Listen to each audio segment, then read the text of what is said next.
Good evening or good afternoon, possibly even good morning, depending where in the world you're joining us from. Or if you're watching us on YouTube, it could be any time you like. And if you are watching us on YouTube, please subscribe to our channel and smash up that like button. I've always wanted to say that. And thank you for joining us. And thank you particularly for Jamieson Webster for joining us this evening. It's a huge honour to welcome Jamieson to Lacan in Scotland.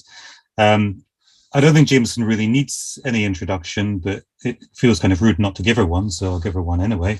Jamieson is an author, a teacher, psychoanalyst, and recently a mother too. And she's here tonight to talk to us about arguably the core concept in psychoanalysis, hysteria, a concept which has been very well written about in the sense that a lot of people have written about it, well written about in the sense that people have written very well about it, but it's one of those concepts that we can keep coming back to, and I'm very excited to hear what new light Jamieson has to shine on this tonight. So Jamieson, welcome to Lacan in Scotland. Thank you. Thank you for, this has been a long time in the planning, so I'm very happy that it's fine actually speaking to everybody at this moment and in the future on YouTube from Jamaica, where I'm taking a last trip with my daughter. And so it's a funny place to think about hysteria, although perhaps it's the right place, we'll see.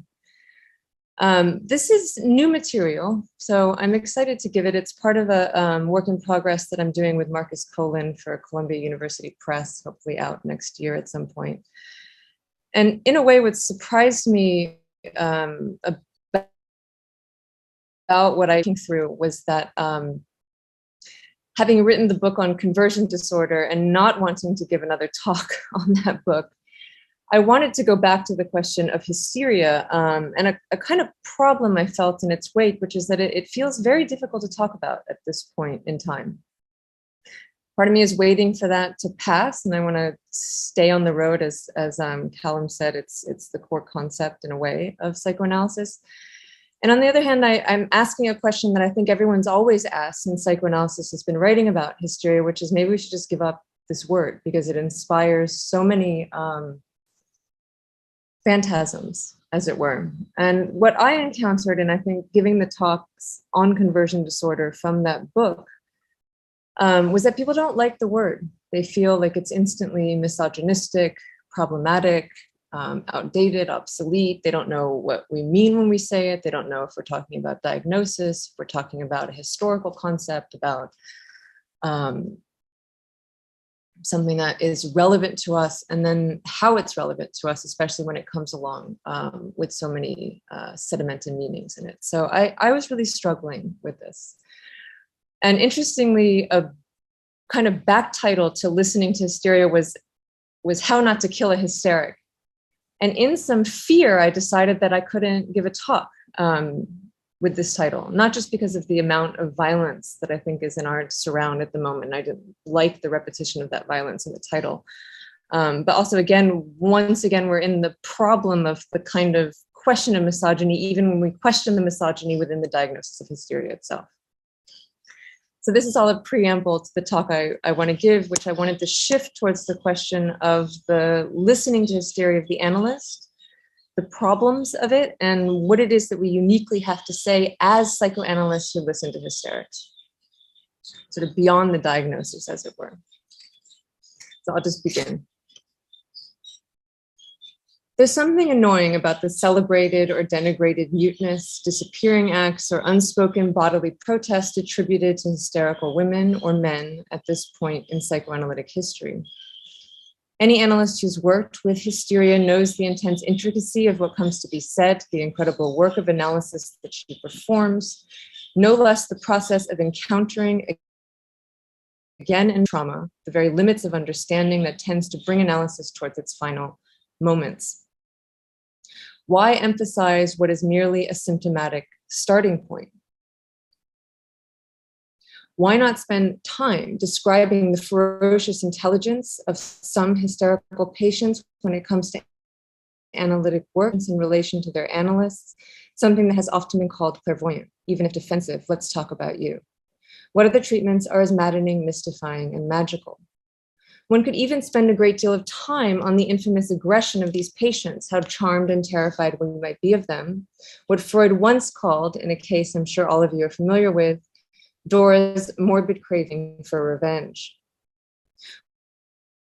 We could also turn virtues of such a direct display of hostility towards the world, and certainly at times towards one's analyst.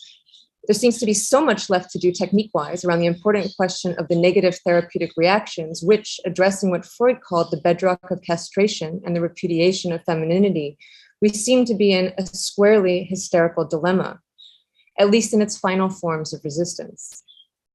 We would have to be incredibly careful here to avoid the drift into denunciation, like Kernberg, for whom hysterics, or borderlines, as I think he likes to call them, are simply constitutionally too aggro.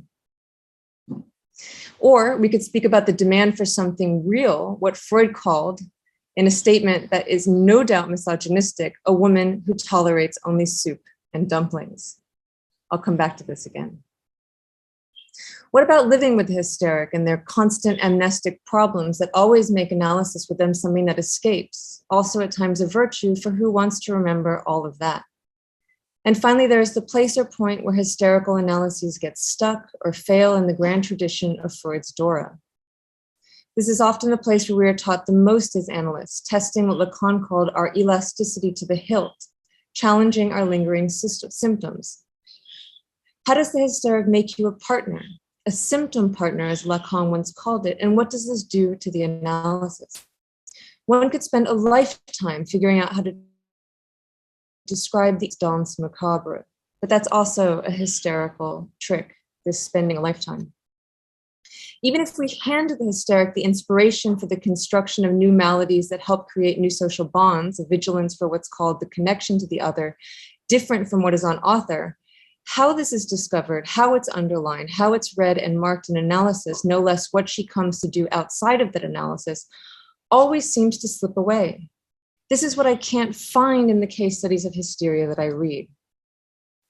Does the analyst then even get to see the fruits of their labor with her? Is that part of the problem, that all of what this amounts to happens beyond the analysis so that the analyst has nothing to say about it?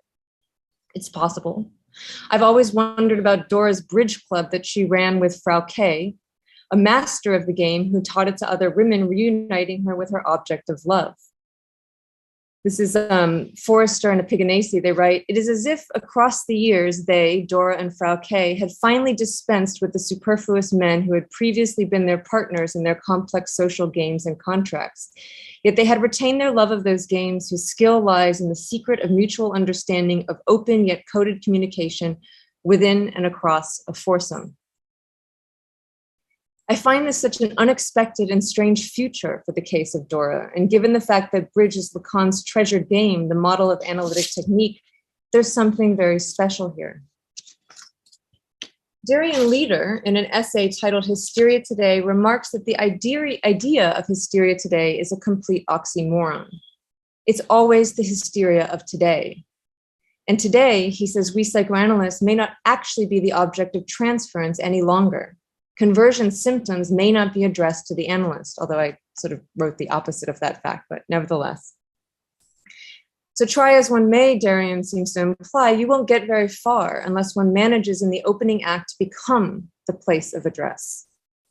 Darian writes, referrals to psychotherapists, let alone psychoanalysis, is quite rare here, and symptoms tend to lead to rounds of consultation with specialists. The body remains other, the site of unexplained and pervasive mystery, and after years or months of inconclusive care, the symptoms may settle into chronicity or metamorphose into something else. I do have to say that something rings true here. A group of psychoanalysts and myself tried to work with a group of chronically ill, mostly women, and all 30 of them left treatment. Sometimes after a few sessions, sometimes after a few months, sometimes after less than a year. The transference of the work of analysis was seemingly impossible as they had not exhausted the possibilities, which are somewhat endless today, of trying to force an intervention on the real of their bodies. I also think the setup of this wasn't quite done right so that that transference could happen, and it's something we could talk about in the discussion. I do think that many of these women will return. I'm ever the optimist when it comes to hysteria and psychoanalysis. Now, what about the question of the hysteric's politics, so variably celebrated as radical, as feminist, or disparaged as submissive and conservative? This also, to me, somehow seems to miss the mark of what takes place in analytic work, though the question, no less how it is conceptualized, is not impertinent for the future of our institutions. Today, we hear so much about mass hysteria, hysterical contagion, the destructive unveiling of the lack in the other, the move from father as empowered to father as lacking to mother as lacking, for example, and so on with respect to what takes place socially, as if you could directly apply hysteria to the social realm. But we also know that hysteria is a very particular phenomenon and a transference between analyst and patient structured through the medium of speech, which is not the same thing as a social phenomenon and its amorphous appearance in groups of individuals via the mechanisms of identification and discourse. And while in analytic work, hysteria or hystericization, to put it in Lacanian terms, is the hinge mechanism for certain transformations, socially, I think it's very important to remember that there's neither an analytic environment, nor is there an analyst, and thus even less of a guarantee for this place of address and transformation than that by an analyst, for which there's also no guarantee. Should we get rid of the term hysteria? There is no end of encountering the sense of the word used in a misogynist way, stop being so hysterical, or immediately condemned as misogynist for using it, despite what we mean, leaving us on the defense. And yet, as Vincent is trying to answer the question of whether we should keep the concept, that while it may be dangerous to discard it, for we always need a space to think about new ways of grasping, circumscribing, and taming the reel of dissatisfaction, if we do get rid of it, we need to make sure that we don't let disappear the considerations of symptomatic arrangements and constructive solutions that we have to find or invent when it comes to speaking about dissatisfaction and the thorny questions of enjoyment. Dashry reminds us that desire, enjoyment, and love will never line up in the social field. And it is hysteria which is the most vocal about confronting this dimension of truth. Who wants to do without that? He finishes his piece. The conundrum, I still think, is that everyone may want to do without it, even perhaps the hysteric themselves. What then do the analysts say about hysteria? Often we hear that she became a psychoanalyst. But then what? What have these figures brought to psychoanalysis in its institution? And what does this have to do with splitting that seems to beset the psychoanalytic institution and its insistence often on wandering off alone, ambivalent about its place at the margins? There's no end of symptoms within psychoanalytic institutes. I find this fascinating. Sometimes when I think of analytic institutes, I think of them as eating disordered. I think of the approach avoidance in relationship to candidates in analysis. I think of starving them or killing their creativity, as Kernberg interestingly called it, or stuffing them with information and forcing them to do infinite tasks. Where is the transformation of an ideal which fosters a kind of different relationship to jouissance? Where is the transformation of, let's say, what we think of in analysis as the transformation of dissatisfaction into a new kind of joy in analytic institutions? One of the biggest complaints about analytic institutions is that they're completely joyless. Does this mean that they are an untransformed hysteria or a failed transformation of hysteria? I also think about the way that psychoanalysis, a constant question about their relationship to other, let's say, phallic institutions that they were meant to ward off, like the university or medicine or psychiatry or even pharma. I think about the fact that psychoanalysis often feels abandoned by these institutions or excluded from them. Importantly, I started to wonder about wellness, itself now an industry allied to capitalism and privilege more general, with which I think psychoanalysis flirts in its 21st century forms. Wellness and its obsession with the body is interesting with respect to a question of hysteria. But the ethos of wellness in relationship to the body will certainly not mirror whatever is meant when we talk about hystericization of the patient in analysis. Lacan himself, I think, is specifically a problem with respect to these questions. He's too historic and culturally French at this point in time. It's not as if psychoanalysis hasn't taken a huge hit in Paris. One of the symptoms of this was the recent documentary La Muir, The Wall, which made a mockery of psychoanalysis in France with analysts who were too eager to be interviewed, seemingly unaware of how their words might be taken. For those of you who haven't seen it, there's something cringeworthy, and while you might recognize everything that the Lacan has a huge problem with saying it in an interview, right? Even when it was taken out of context. For example, one analyst said that, it's less of a problem for a girl to commit incest with her father than it is for a boy to commit incest with a mother. And, you saw what happens when they took this out of context. Nevertheless, the question of saying this to a camera was already a huge problem that somehow the analysts themselves didn't think of in that moment of enunciation. One of the problems with this that made me so sad is that this movie was used as part of a machinery that wanted to ask a question of therapy in terms of what's the cheapest, fastest, and most repressive, opening the door in France, one of the last strongholds, to support analytic work with patients to other forms of therapy that would be cheaper and faster. So in a way, what was painful was that the analysts undid themselves and opened the door for these other forms of therapy to kind of come in and let psychoanalysis write them off. Lacan, interestingly, I think, takes up some of these changes that he senses on the wind when he speaks about capitalism and technology. But at that moment, he was doing so well as an analyst that the threat being posed, let's say to psychoanalysis, no less its practice, remained always an insider affair for him. And this is how all his affairs were. Who among you understands me? He would always say to his audience. In a way, a hysterical ploy, but a drama that is local, a famille. And that kind of ploy, who among you understands me, sometimes felt like it was meant to seduce the women in his audience, for whom many produced voluminously for the love-hate of Lacan, while it also turned into a game for men, with all the trappings of a battle for recognition fueled in the transferential crossfires of teachers and students at the École Normale.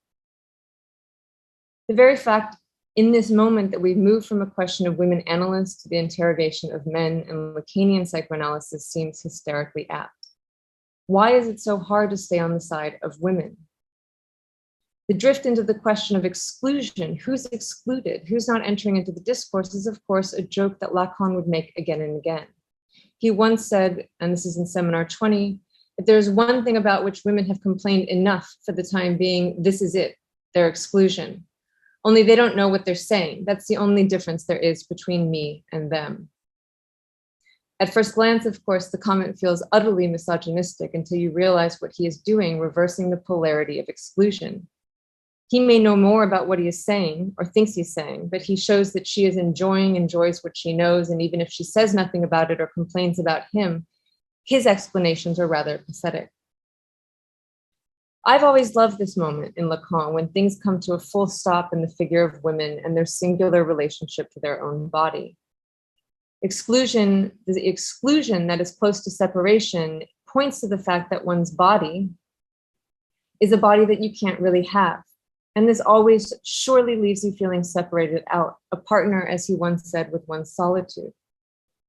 But where are all these solitary women now? Or what does one do as a solitary woman analyst? Can we actually try to listen to what one has to say about analysis, about being once a hysteric, now a hysterical analyst? And this is one part of what I want to do for this evening. So in the work in progress, it's been very important to me to write up many, many cases, along with this question of what do we do with hysteria now? And that's the sort of longer chapter on which this talk is based. And I for reasons of confidentiality, even though they will be in the book, I don't feel it's right to do it for a conversation that's going to be on YouTube. So I wrote something else. I went through other cases or things that I'm going to call cases or testimonies of analysis. And I'm going to begin with an analyst of hysteria, Kristeva, what I'm calling the hysterical analyst, Michel Montrelet, and the analysand of hysteric, Frances Tustin, testifying to her analysis with Wilfred Bion. So that's what I'm going to do while we finish this talk, and then we can talk to one another about it. So the analyst of hysterics. I decided to look at Kristeva, even though there were many others I considered, including Juliet Mitchell and Christopher Bolus, who have long case studies and have theorized work with hysteria. The reason is that I like Kristeva, and I think she's added immensely and in important ways to the discourse around the question of hysteria. However, something happens to her in her book, New Maladies of the Soul, where you start to find the kind of drift in the denunciation that one hears about hysteria, and I wanted to look at this very closely. In this book, she takes up the question of whether hysteria and other neuroses look different in a contemporary crisis of what she calls values, which she says leave us without a soul, which she means without the world of representation. It's interesting because the idea of the losing one's soul might not be a great starting point for the question of hysteria. It leaves her oddly adrift, without even the impasses that Freud thought could firmly be dealt with simply by the frame of analysis alone. There seems to be a doubt in Kristeva about whether these soulless women or hysterical women will take to the talking cure at this point in time, and she wants to understand what's causing all of the difficulty. She says many analysts are theorizing that the times are changing patients drastically and they feel that psychoanalysis no longer works. But wasn't the idea that we were always supposed to change with them? Kristeva glides into her conundrum with hysterical anxiety, never felt as such, which leads, she says, to all kinds of cognitive breakdowns in the form of vagueness, amnesia, somatic symptoms, affective outbursts, acting out, parasuicidal gestures, erotomania, linguistic muteness, hostility, or even all of these at once. Her lists are kind of amazing, so I wanted to read one to you in particular. She writes, hysterics seek maximal symbolic and psychic jouissance while simultaneously postulating the impossibility or futility of desire.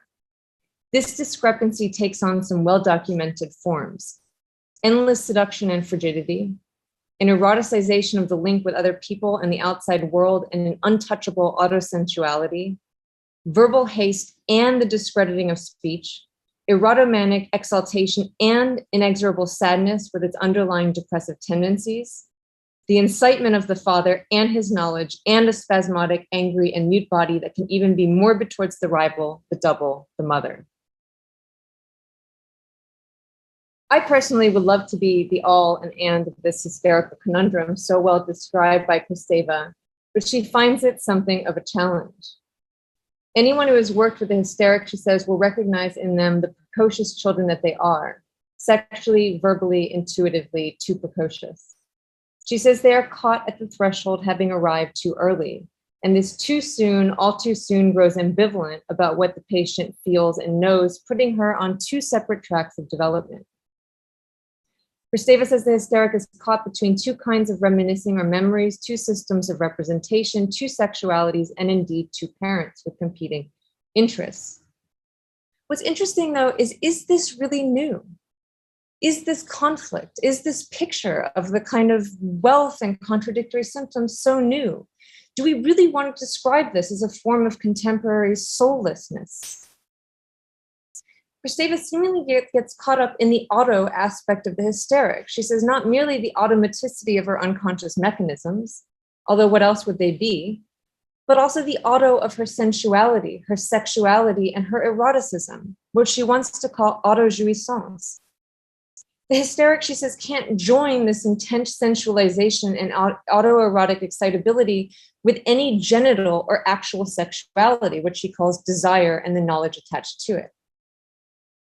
Again, all of this sounds strikingly familiar. It sounds like the oldest of conundrums. It sounds like the very first conundrum of hysteria. And in fact, it sounds like exactly what Freud describes in the 3 essays on the theory of sexuality.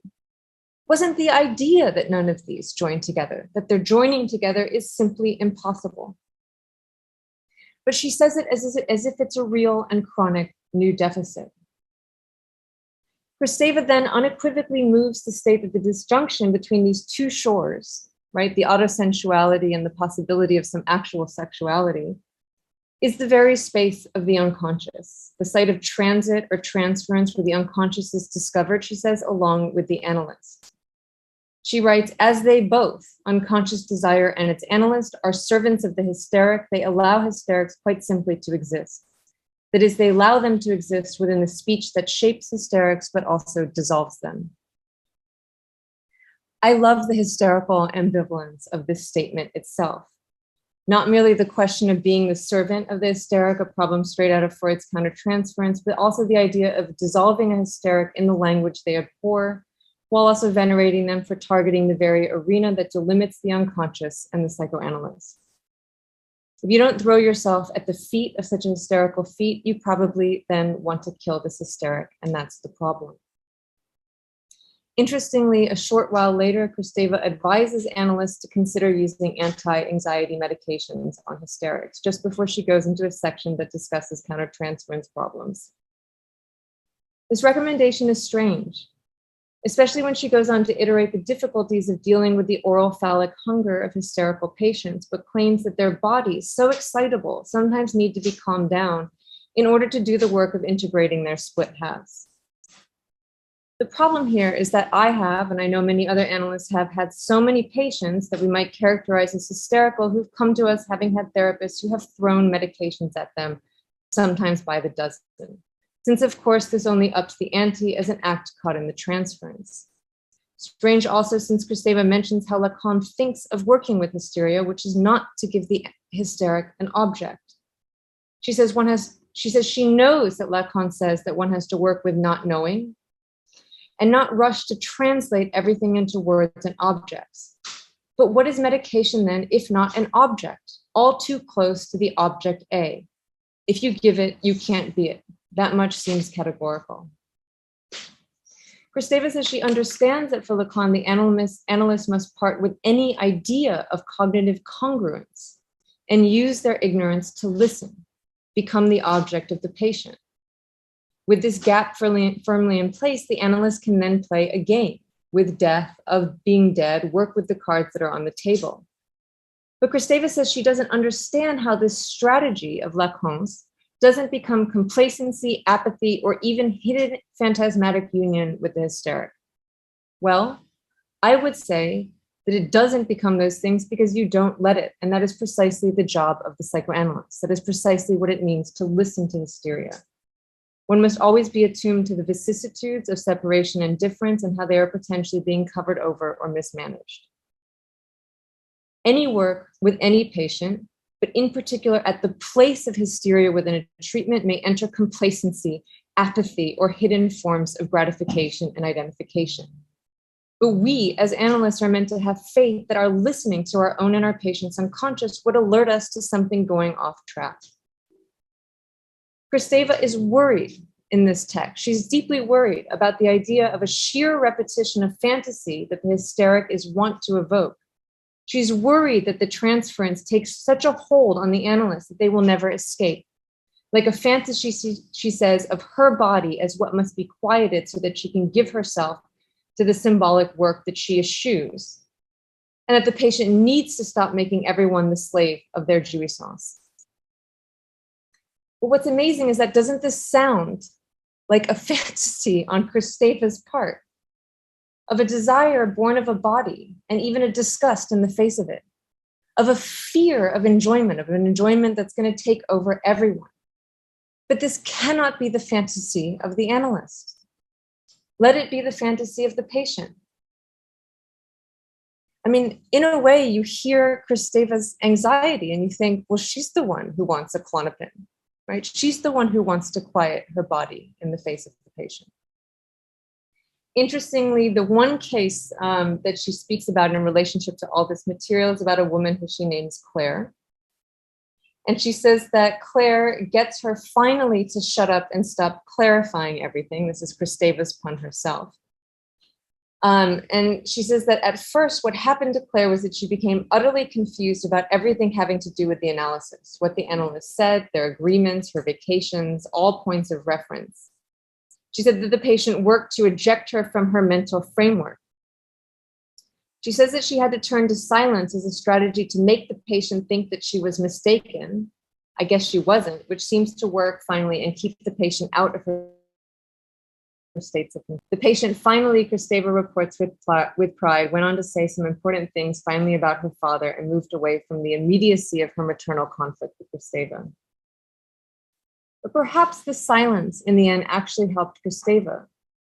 It helped her to be less confused, to stop making unhelpful interpretations, or at the very least, left her to let the patient see what would happen. Why not give up one's mental framework? Isn't this the Bionian idea of no memory and no desire as the starting point of every session? It's on this note that I want to turn to Michelle Montrellet. Just as a background, she wrote the very important paper, Inquiry into Femininity, asking about hysteria, but it's not that paper that I want to look at, but her case study, Unfolding and Unfolding, an example of dream interpretation in English, because in that paper, she really speaks about herself as a listener, as an analytic listener, rather than theorizing about hysteria. But that's an important back paper just for everyone's information. She says in this paper, and this is what's important to me, that what she sees analysis doing, or what's important to her about analysis, is what she calls a re-enchantment of language. She wants to give words back their value as sound and music, that she wants to give words back their visual graphic nature, their co-anesthetic and motor value, their historical value, their semantic value pertaining to grammar, syntax, and etymology. She says that everyday life restricts these values, and we want every word in analysis to say as much as it can. This is how she reads the rule of free association, the law of free association in analysis, right? So to give back language its re-enchantment by making words say as much as possible. She goes into great detail on a case and shows how she came to unlock several signifiers through close attention to the patient's language along with her own associations. She says this kind of work demands a lot of the analyst, that the analyst regresses and yet cannot let the states they are dragged into overwhelm them, that they must work at the edge of language and with their own imagination and attentive listening. The analyst has to let the patient's words work on the analyst, not just in a session, but for days. And then she adds, maybe even years. This, and yet the analyst must not think, must not reason, and must not make. She says that she understands that one might want to object to her way of working, to say that she lets her imagination run wild, that perhaps she's a little too hysterical, that maybe she even subordinates the patient's fantasy to her own. In the dream text that she was analyzing, she constellated a series of words used by the patient in order to locate what she felt were the repressed signifiers, which amounted to a word that for her pointed to a fantasy of the mother's pregnancy. This she saw as a source of inhibition behind his psychosomatic asthma and breakdown after publishing his book. She came upon a word that, by the end of analysis, seemed to touch on and also break apart the name of his father. And she couldn't say what the word was because it would obviously breach the confidentiality of the patient. But she said that the patient understood finally that this is why he had a breakdown, because he was breaking a maternal prohibition against using the name of the father, which she was able to break down in a repetition in a way of what the mother had already done, but in a way that was finally productive. But Montrellet also points out that even though they did this work, and this is how she understood it, she said none of this to him. She's clear that in her detailing of the sessions, she merely commented on the words, watched the material unfold, and sometimes, quite to the patient's bewilderment and even overt annoyance, refused to explain anything of what she was hearing. The patient kept saying a kind of, "These stupid words, what do you mean by all of this?" to the analyst. But she was succinct about where her imagination took her and the importance that she accorded to this work in the unconscious that happened almost beyond her and the patient. Her response to the criticism that she kind of imagines in the paper that she's making all of this up, letting her imagination run away, is, quote, "It must be so." She writes, "In this space, whose coordinates are two rules, free attention, it is not up to us to decide where the separation comes between analyst and analysand. Let there be no misunderstanding on this point. I do not consider there is a fusion between two people here. No, there are processes of differentiation in this field. Unless the analysand is psychotic, but in that case, the practice of the two rules and consequently that of words is not advised, Thus, there is differentiation, but it is not up to us through judgment to localize what belongs to the analysand and what belongs to us. We do not separate transference and countertransference, for it would destroy them both. The dynamics of analysis would disappear. I actually think this is one of the most radical statements that I've read about analytic work. And I hope you hear in the introduction that I gave the way in which this mirrors something of a transformation of the question of hysteria as posed to psychoanalysis into analytic technique. For me, it's very, very clear.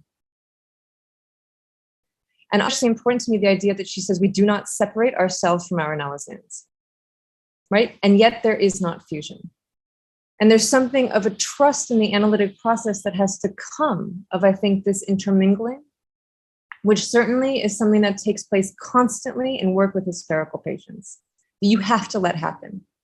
And if you listen to the case by Kristeva, what you hear is that she doesn't want to let this happen, at least in that case. I think she does in many other places. It's just funny that it comes up in this moment in this book with her.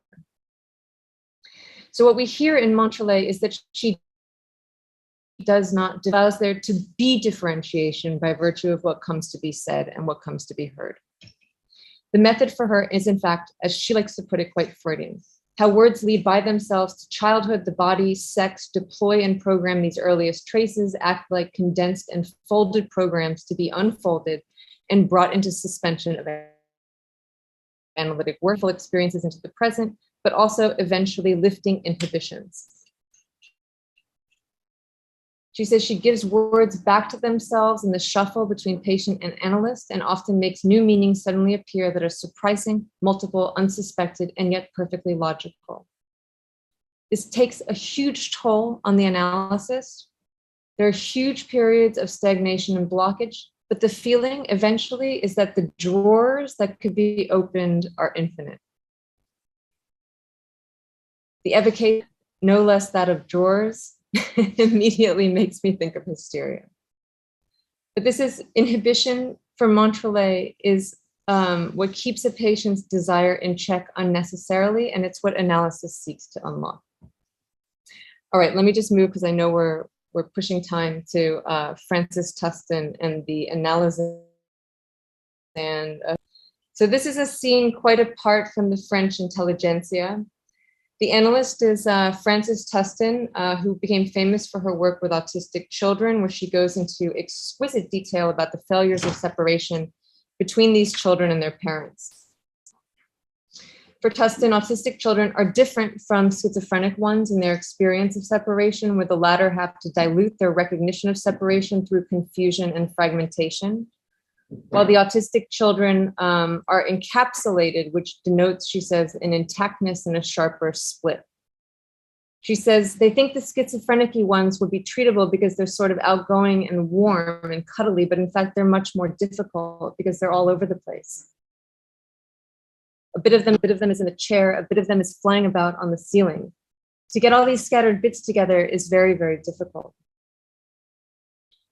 The autistic child, she says, experienced a pathological form of fusion where the other is something like a limb, a part of their own body, which is then too painfully and abruptly lost when separation inevitably dawns on them.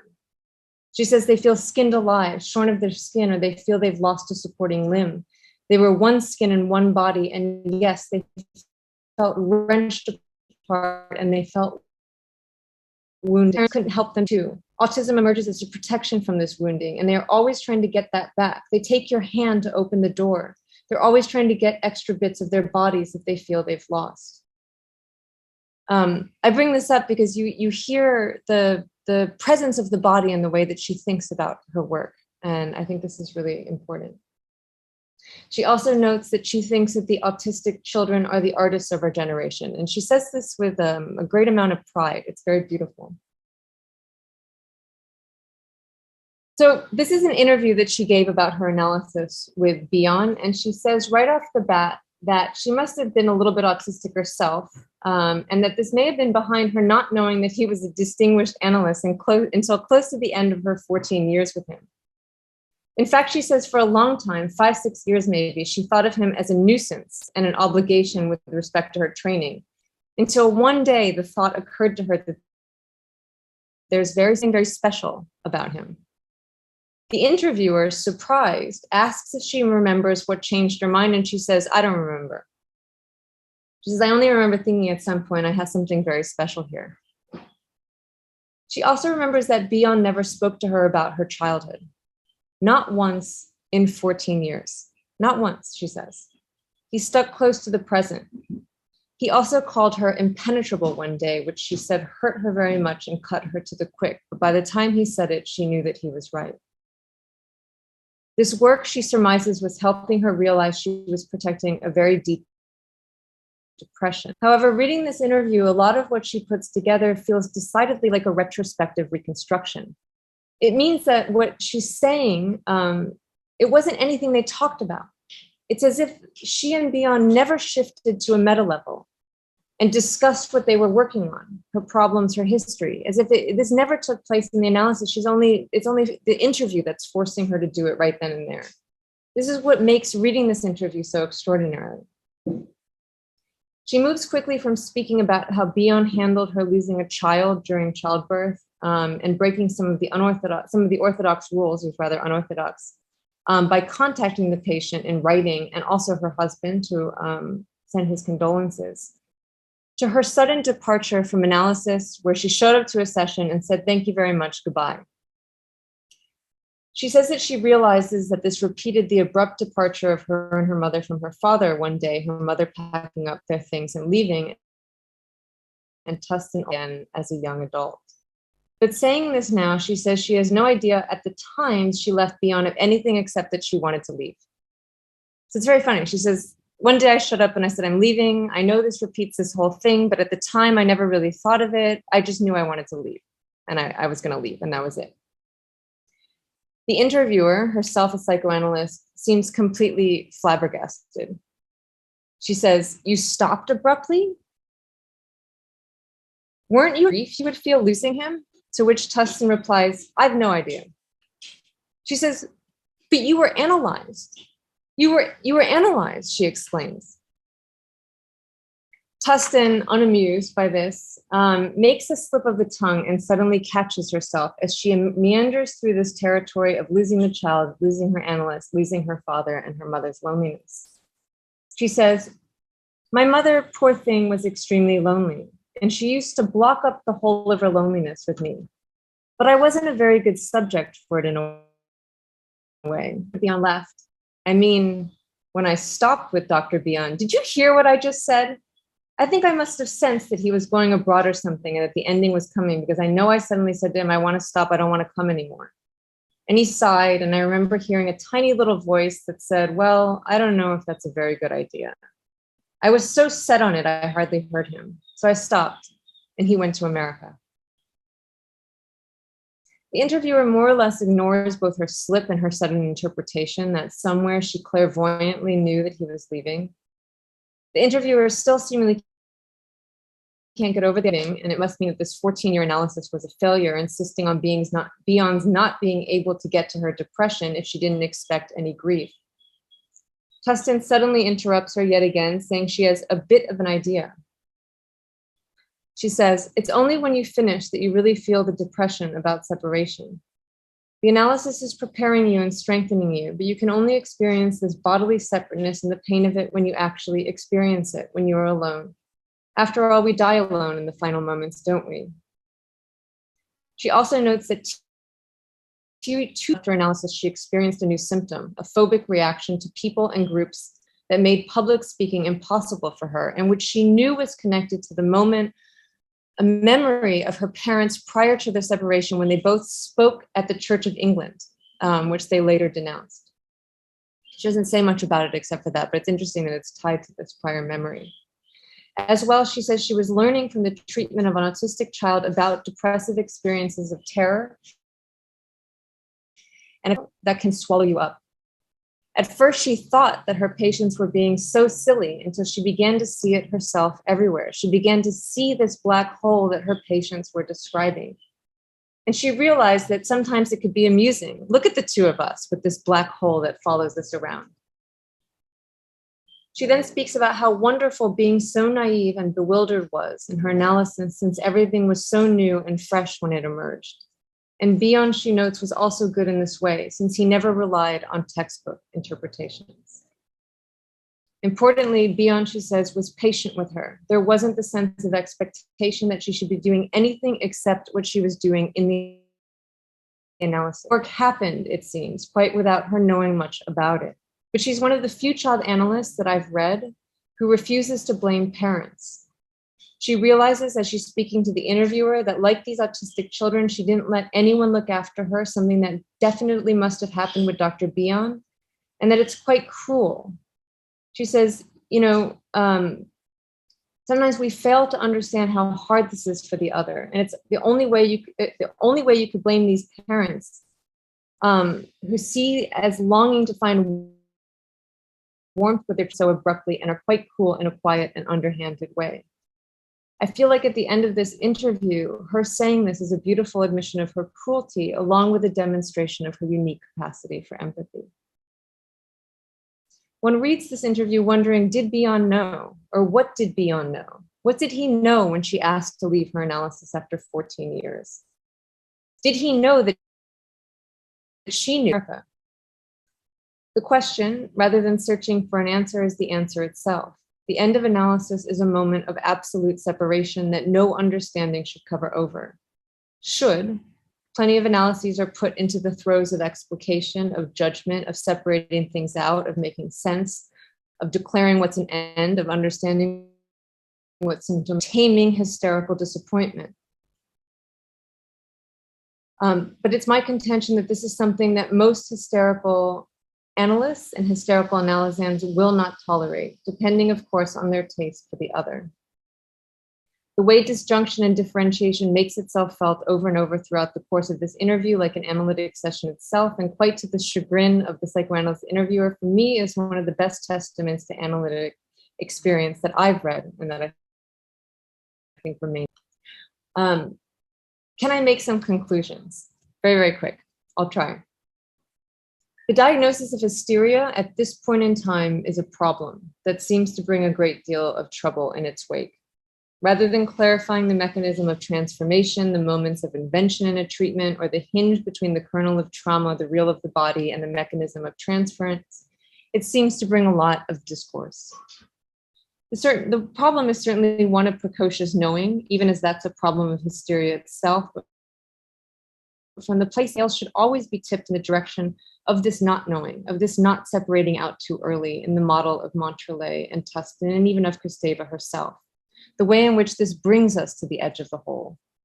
And, for having been speaking about hysteria for 10 years, I feel quite a difficulty of speaking to this. I mean, even as I'm doing it now with you, which is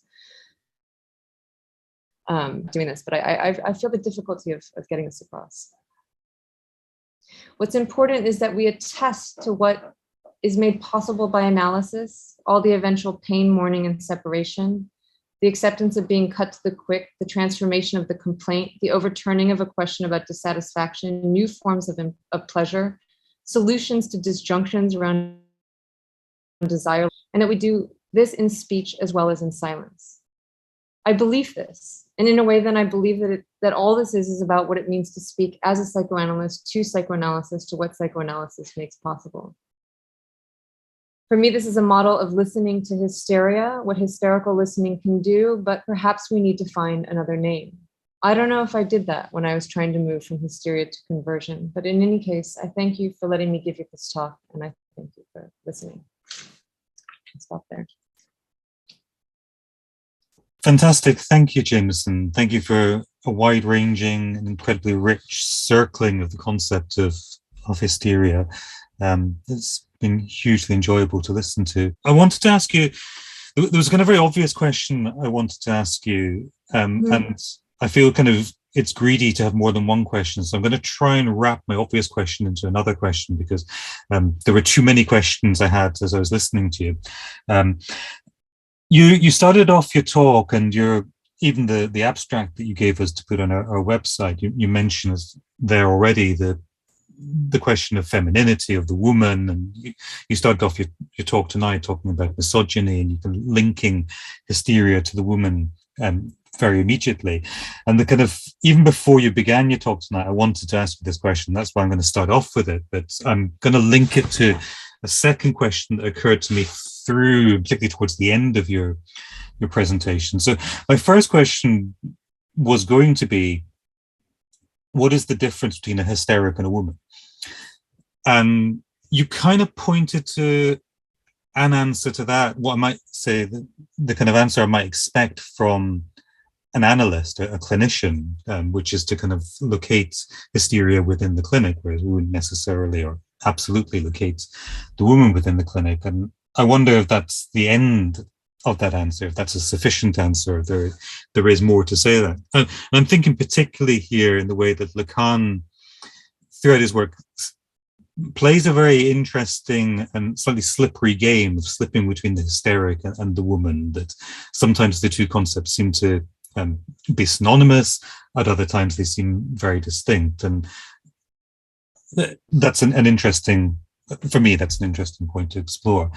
The second question that, in a sense, articulates to that relates to that idea that the hysteria is something born out at the clinic. Because then, as I said in my introduction, it's the arguably the core concept of psychoanalysis, and there is a sense or an understanding in which psychoanalysis itself is invented by the hysteric, not by Freud. It's only Freud was lucky enough to meet the hysteric, which allows the invention of psychoanalysis.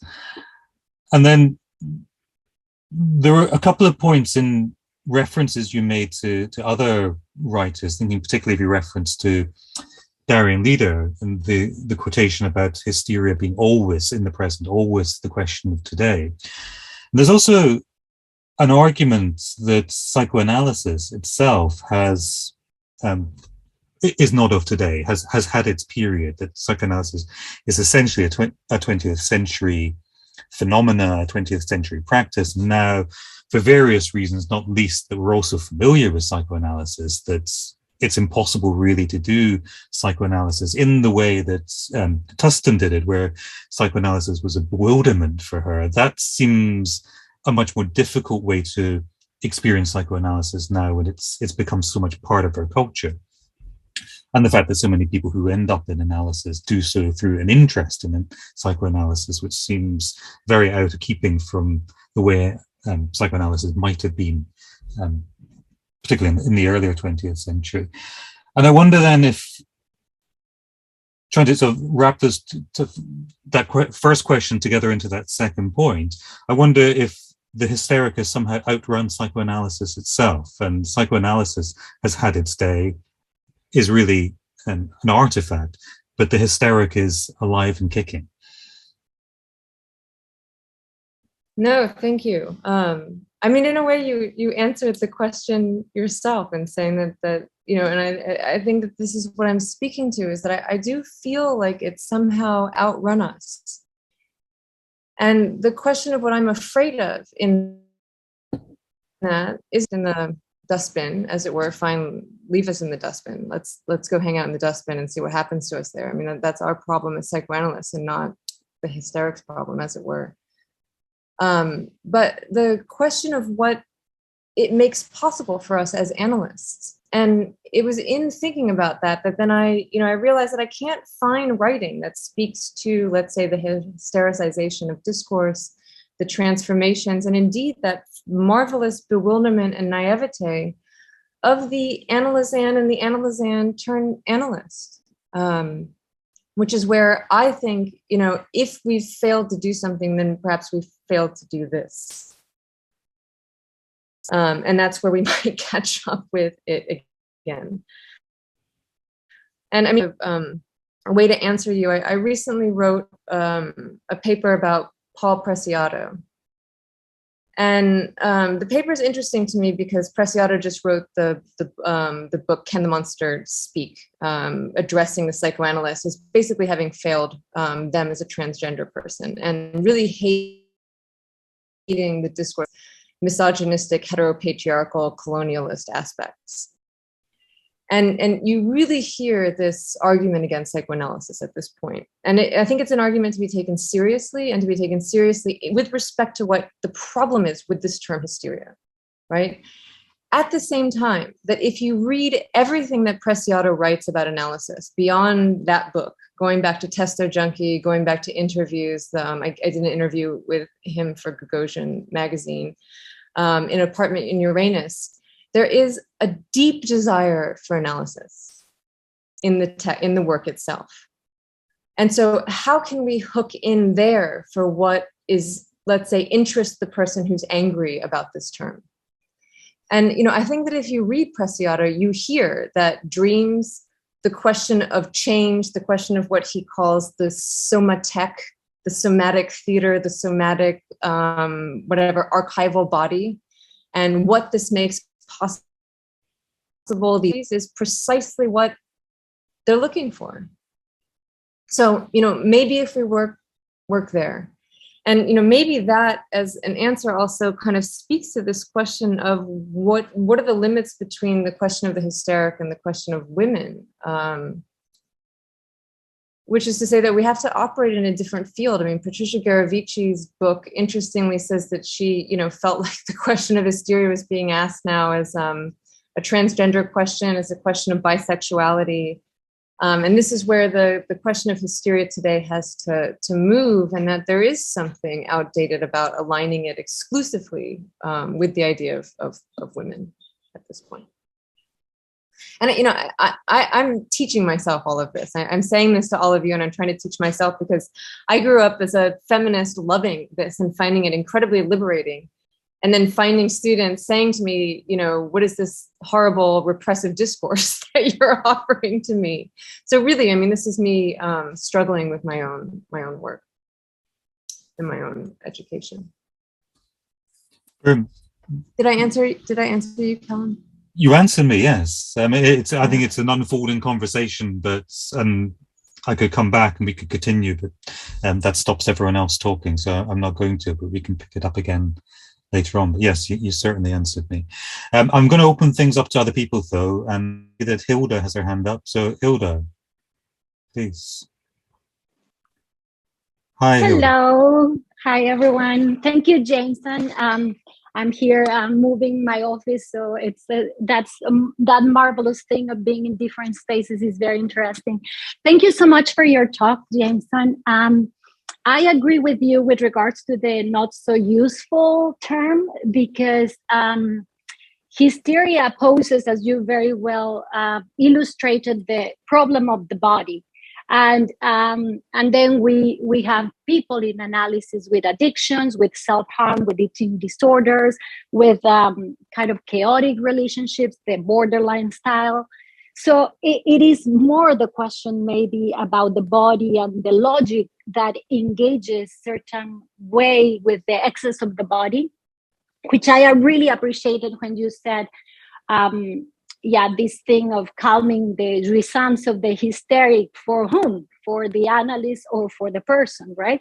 Because all these prescriptions that are given by the different modalities of hegemonic modalities of therapy in the mental health system, for example, it's all about trying to calm that jouissance when there's not even perhaps even a question for the hysteric with these symptoms, whether or not she wants to stop that in the first place. But I have a question, but I just wanted to say a little bit about the hysteric discourse, in the sense that I find it much more useful, the term, when we see it with regards to what does hysteria does in discourse, understood as what Lacan expresses, social bonding. How do we socially bond by the hysteric way, which is denouncing, which is castrating the master, which is bringing some knowledge. And how paradoxical is that by being a protest on itself, it creates another master signifier that I kind of, it's interesting in all sort of identity politics, that sort of thing that we encounter. Anyways, my question, that was just a little bit reflecting with you. I found very, very interesting when you talk about the separation between the analysand and the analyst. But I wanted to ask you, how do you think that? Because for me, it has to do with the signifier, right? Like Lacan says at some point that the analyst carries half of the symptom. And why does it carry? Intervenes to sort of cut the signifier chain. So in a way, it gives some sort of direction to the signifier chain back. Hysteric, right? So how do you think about the shared symptom? And because if we are talking about separation in a way of bodily or in a way of, I don't know what other way, it could be problematic, isn't it? So I just wanted to ask you that. Thank you. Yeah, no, thank you. It's interesting because the social bond question on the one hand becomes the hysterical discourse, of course, is castrating the master or being the master of the master. And I feel frustrated with this a bit because, again, it feels like it's part of the drift into a denunciation that kind of plagues the way that we speak about hysteria. And the reason that I turned to Montrellet in particular was because of the way that she talked about working with the signifiers in a hysterical way, not knowing how you hold it in your body and where this is going to go in the analytic work, but it producing something that shows you the differentiation between the analyst and the analysand by virtue of this which is beyond them, even though it's nevertheless somehow tied to both partners. And that this process, I think, is a process that you could name hysterical. And this is very different than from the social bond of the hysteric who wants to castrate the master and be the master of the master. In fact, it's something that leads to something new. It leads to a possibility of what she says, basically the liberation of an infinite pleasure out from under what is repressive in relationship to discourse. Right? So if you're saying that the hysteric is conservative forms of repression via her own mastery of the master, that's very different from what we're saying takes place in analysis. Although I do think that I would delimit it and say that we can only really speak about this process in analysis. And I don't know how to attribute this to the social field. Because I think that it's something very particular to analytic work. And that is very different from group psychology. The place that I would say that maybe it contributes to a social question that's important for me is the difference between group psychology and civilization in Freud. Civilization for Freud, all the multiplicity and diversity of forms of possible pleasure, right? And he says the more that we allow there to be different forms of pleasure, the less we're prescribing one program for the pleasure principle, which creates neurosis. Thus, the cure, the analytic cure that works with and through hysteria is giving us something civilizing. And I realize that this is very optimistic and this is very sort of utopian, but I mean, this is always what I loved about hysteria, and I want to bring that back, but under a new guise, rather than just the question of women. Hilda, does that answer your question? I mean, thank you for articulating that. And yeah, thanks. Just another thing that I was thinking with your answer is that there's hysteria in men, right? Yeah, absolutely. Yeah, thanks. Thanks, Hilda. Thomas. Yeah, thanks, Calum. Just a short question. It's around this idea of the term hysteria. And I'm thinking back, Jamieson, to when you were in Toronto and you gave your presentation on the conversion book, which was I much appreciated. And if you recall, as I think I recall, at one point the moderator asked for a show of hands about how many people had actually seen hysteria and thought that it existed. And there was almost no hands that were raised, although I have to say I lifted my hand. Anyway, my question has to do with the term, and that hysteria gets, in a way, the idea is, well, maybe we should chuck it and then throw it into the waste bin. Historically, this has happened with another very contentious term, an analytic term, perversion. Maybe we should call it paraphilia. And of course, there was quite a move to do that, to make it something more, what would we say, genteel or more acceptable. But you throw the term in the waste bin, and what happens? Well, it pops back up again because it carries something essential. And I think it carries something of the abject, something that we just can't get rid of, something that will insist. So what do you think about that? Maybe we should keep the term and live in our proper place in the as the object A or as the abject, as Christeva would say. So just a quick question there.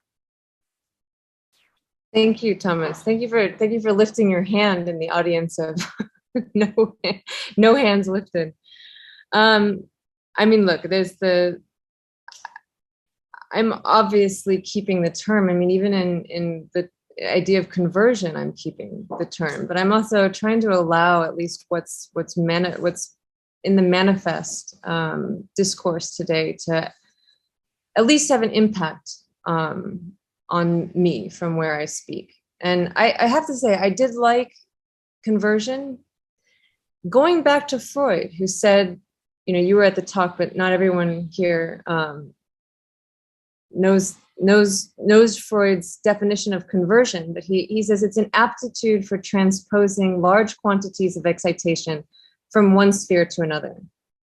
And I also liked it because conversion in that sense, in that Freudian definition, isn't even psychosomatic, right? Of course, we know that it's this move from psyche to body, right? Or a question of the bodily transformation of certain, whatever trauma.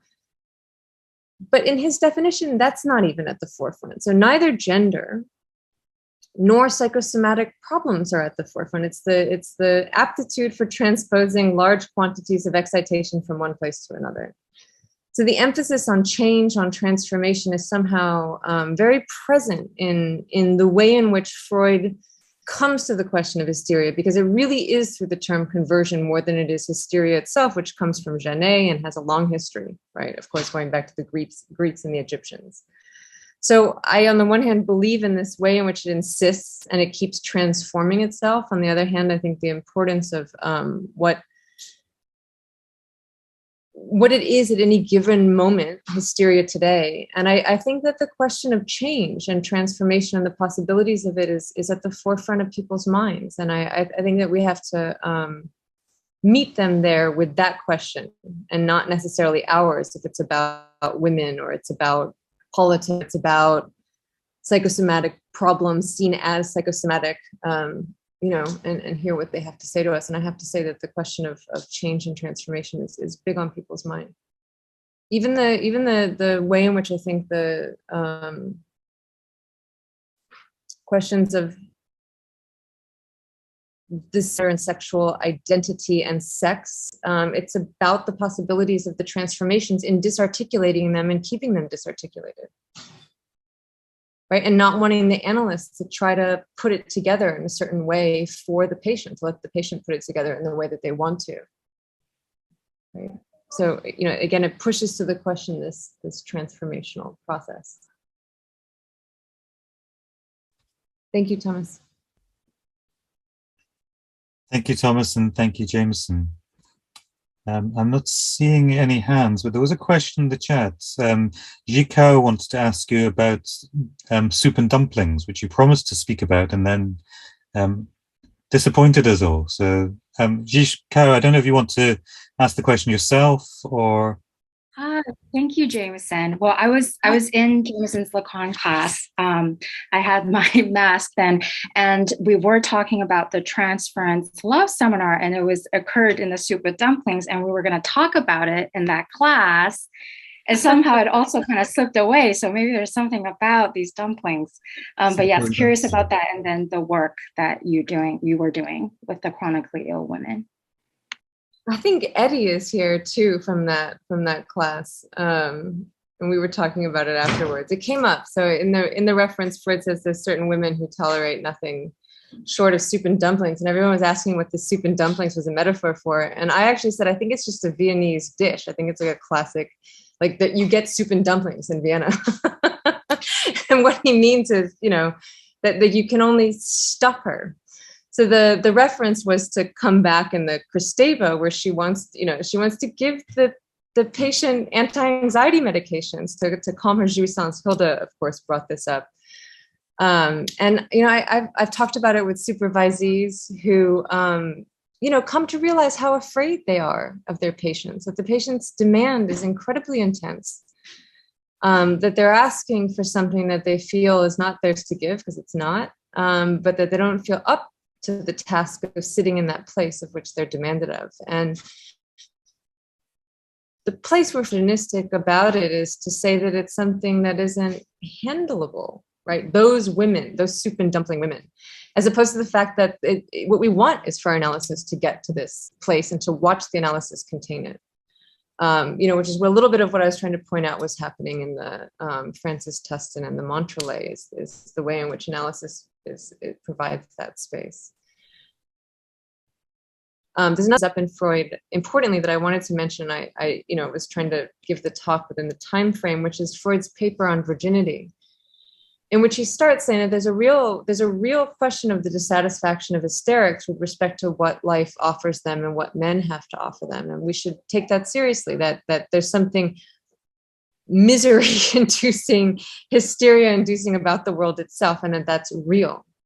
Then he says that there's something beyond that there's a rage that's more real than this real, that is the place that the analyst has to address. And again, points to how terrifying it in fact is to take on that rage of the quote unquote women virgins in the Freud paper. And again, it's of being the person who's able to be the point of address for the patient whose discourse will become more and more quote unquote hysterical, and the analysis is going to have to push itself through that strait. And then I wanted to sort of illustrate that the just to go back, as you're asking me about all the things I promised and then reneged on. So the work with the chronically ill patients, it was really interesting because we were an addenda to what was fundamentally a cure proposed to them in relation to their bodies by a healing group.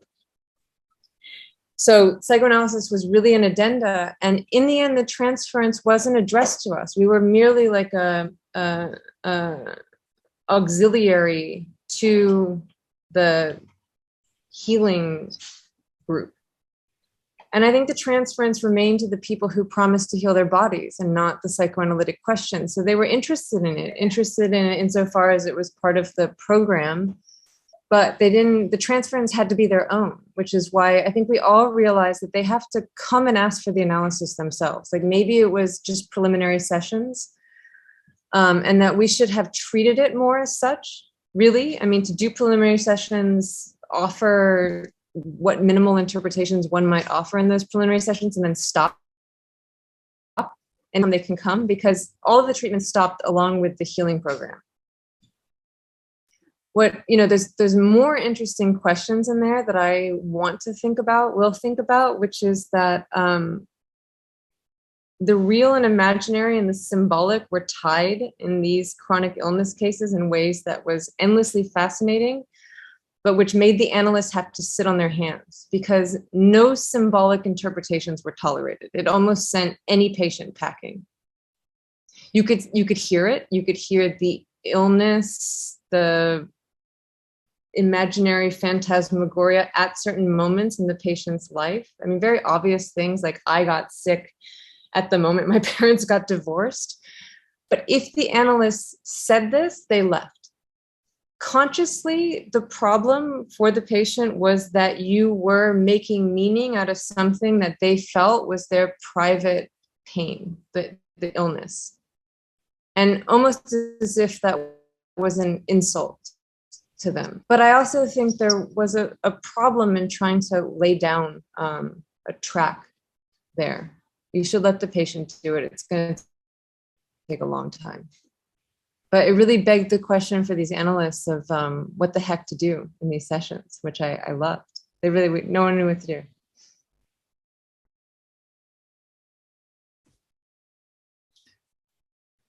Thank you, Shika, and thank you, Jamieson. I'd really love to pick you up on that last point, Jamieson, but I'm not going to hog things, so I might come back to that later.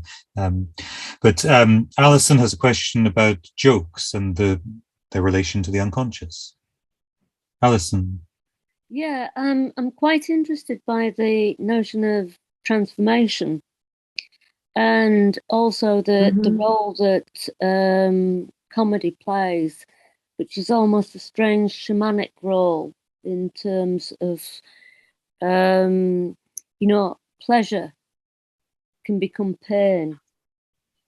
And it's that odd role that it's almost, there's a catharsis goes on in the audience when something that is pleasurable is also painful and becomes almost a hysterical reaction.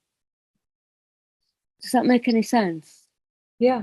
I mean, the contagion was always one of the original ideas that where there's hysteria, there's contagion. And I think that's very important in the way in which the analytic work and transformation is conceived as allowing what's contagious to take place between the patient and the analyst, getting to a point where you don't know what belongs to who, and having to tolerate that, having to tolerate the anxiety of it, having to tolerate the living with it. And I think things are very funny. I think Michelle Montrellet, despite herself, makes a joke at the end of her paper about the infinite drawers. I don't know if it works in French, but she wrote the paper in English. Damn it! So it's there, the infinite drawers. I think that Frances Tustin is very, very funny. I think she's very funny. Yeah, and it's also interesting the way in which an analyst can deny the experience by using humour as a source of deflection. So if the analyst is pointing out or maybe indicating something, the analyst can almost deny it by humour. So you feel the pain of it, but you deny it by humour. I don't know if that makes sense, but it's almost a defense mechanism. Humor is a defense mechanism, but also a way of expressing anxiety. Well, this it's interesting. Is there's a Lacan in his when he speaks about the witz. He emphasizes the creation of something new in witticisms beyond the person making it. Like, that the witticism happens without you knowing it. Yeah. And he emphasizes actually what's not defensive about it. I mean, so there's always some aspect that's defensive because it's a knot that's tied in a particular way, but he's emphasizing that it bypasses the defense actually in the creating something new and allowing something to be expressed. And he picks up Freud's last point in the book on jokes and their relation to the unconscious about the child, the joy of the infant, and the fact that the infant finds things humorous right away, which is true. I mean, it's amazing how quickly babies laugh. And I think what Michel Montrellet was saying about the reenchantment of language, about all that society represses with respect to the pleasure of language, and that analysis, no matter what, no matter how borderline your patient is, you are still working on her inhibitions. That's even the trouble with borderlines. You are still working on the inhibitions. And we are still, it is a question for us about the release from inhibition and how that takes place through language and also transformational process. Yeah, that's great. Many thanks. Joke, terrible, but it's like humor seems like a really good alternative to war. Yeah. Yeah. Thank you very much. Yeah. Thank you, Alison, and thank you, Jameson. Edwards. Hi. Thanks very much for your talk. I was really just wondering, it's picking up what you were talking about with Paul Preciado and the whole transgender experience, which I'm very interested in myself. It seems so pivotal, really, to the binaries within psychoanalysis. How does psychoanalysis really have to be reinterpreted in order to integrate, I suppose, a kind of Deleuze-Guattarian 1,000 tiny sexes, if you like. And I suppose I'm really thinking, what do you think we can learn about hysteria in the positive sense, which you might be talking about it from the transgender experience as it's been articulated by so many different voices? I just wonder, how it might look really translated into a psychoanalytic framework, if that makes sense to you. I mean, I would point anyone immediately to Patricia's work. I mean, she's a very good friend of mine, but I really think that she's done the on looking into the question of transgender analysis needs a sex change. And I think she's right, but I'd also emphasize, this is my angle, I'd emphasize the word change. And in my work with transgender patients, or in the thinking that I've done on Preciado, because I've done a significant amount of work on him, I think the question of change is really at what he says constantly is the desire for change and the feeling of the impossibility of it and the limits to which one must go to find it. And I would say the same thing is true of the chronic illness patients that I have listened to. In this group that I set up, where we're basically listening to many of them, is that there's something about the difficulty of changeness, the way in which it's lodged in the body, and the limits to which all of these people are willing to go. And the question is that they have to the analyst is like, you guys don't sound like the people who are along the ride with me for this. Are you along, why is, this doesn't sound like what you do. Which is interesting, we in our self-glorification think we're so radical, but they're not seeing us that way. And on the one hand, you're not trying to wave the banner of that because we're not selling anything. On the other hand, why are we not speaking to it? At the same time that I think that we still do. So, I say this and it's a bit of a challenge to everybody. On the other hand, I still think that it's possible. And I practice is alive and well. We are, many of us here are practicing analysts and we're doing just fine. So. But we need to do more. No, thank you for that. Thank you. And thanks, Edward. Thanks, Jamieson. Anaberia, did we have a question from you? She didn't have access to a mic. Okay, I will read the question then in my best Anaberia voice. Anaberia says, thank you so much for your talk. I was wondering if you could say a few words about the analogies between the experience of falling in love of the hysteric, maybe instead of being disappointed by men once again, and the process of analysis as you described it.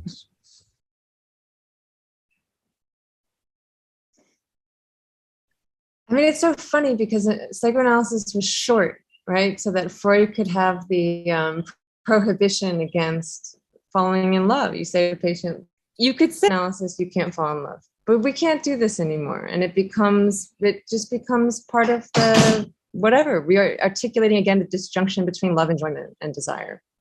Because with every new relationship, and now you live with your patient through many relationships, they run that circle and then they run it again. And, you know, the falling in love, the disappointment and how it creeps up, the complaint, the aggression. I mean, all of it, you live through that, and it's part of the transformation in the process. And so we can't prohibit it anymore. Although sometimes I want to. Sometimes I really feel like I want to be like, Freud and say no. Remember what Freud said, which is that transference, love, is the hinge of transformation and the obstacle. This amazing paradox around the question of love, that it is both an obstacle to the end of the treatment and allows it to initiate its process of transformation. So we are always living in that paradox, both the transference of the patient to us and their transference within their own relationships.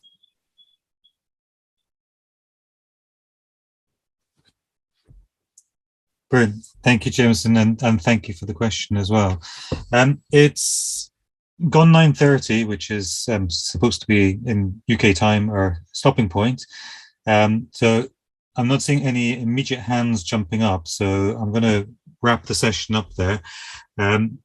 Jamieson, thank you so much for a really fascinating talk, and thank you for a very generous discussion afterward.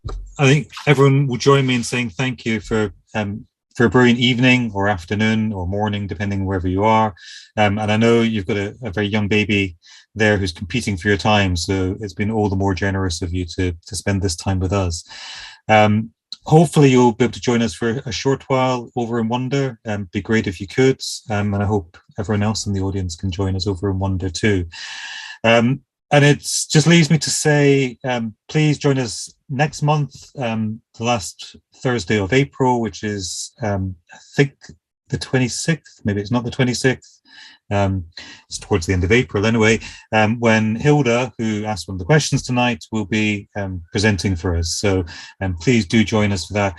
And also in May, we're very lucky to have Richard Leddes join us. Richard Leddes recently directed a film, Adieu Lacan, and we are doing a screening of the film and a discussion. So you'll be able to watch the film a week in advance of the discussion. The discussion will be on the last Thursday of May with Richard. So what you need to do is you need to sign up, then you get a link to watch the film. Unfortunately, you have to pay for the film.